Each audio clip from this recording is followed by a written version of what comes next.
ನೋಡಿ ಸರ್ ಸಿಕ್ಕಾಪಟ್ಟೆ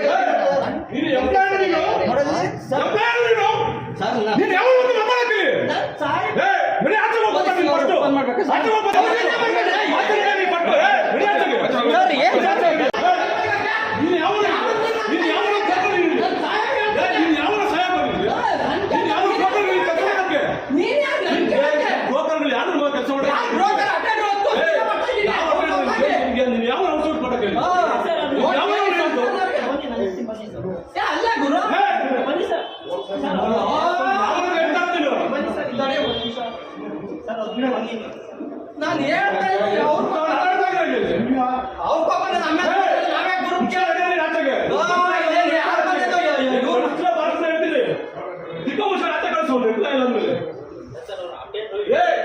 government ಎಂಪ್ಲಾಯ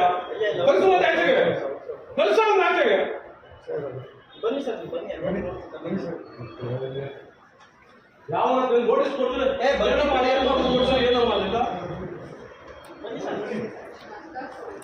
notice ಕೊಡ್ಬೇಕು ಏನು ಮಾಡಿರ್ತಕ್ಕಂಥದ್ದು ನೋಟಿಸೇ ಬಂದಿಲ್ಲ ಅವನು ಡಿಸ್ಮಿಸ್ ಮಾಡಿ ಏನು ಅರ್ಥ ಆಗಲ್ಲ ಡೈರೆಕ್ಟ್ ಅವನು ಅವ್ನು ಯೋಗ್ಯ ಅವ್ನು ಜನ್ಮ ಜಾಗ ಬಿಡ್ತೀನಿ ಅವ್ನು ಇನ್ನೂ ನನ್ನ ಏನನ್ನು ನೋಡೋಣ ಅವನು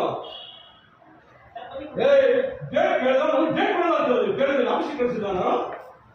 ಅದೇ ಡೇಟ್ ಕೊಡಬಾರ್ದು ನೋಟಿಸ್ ಕೊಡಬಾರ್ದು ಅಂತ ಆರ್ಡರ್ ಮಾಡಿರ್ತಾ ಇದ್ದು